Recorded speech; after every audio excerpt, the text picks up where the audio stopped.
Hey everybody, today I have a 2019 Cadillac and I'm going to show you how to reset the oil light. So on this car here, it's got push button. Go ahead and step on the brake and start the car up, as this car's got to be running, and we're going to be using these buttons here.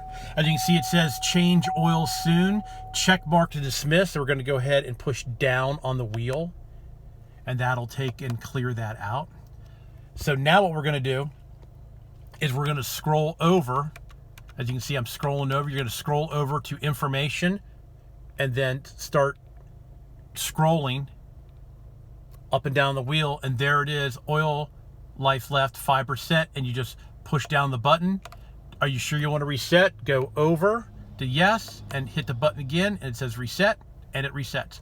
All right, everybody, that's how you do it on a 2019 Cadillac. You're going to use these buttons right here. And that's it. All right, everybody. Thanks a lot for watching. Please subscribe. You can always do that in that corner right there. Please give me a thumbs up if you like my automotive videos.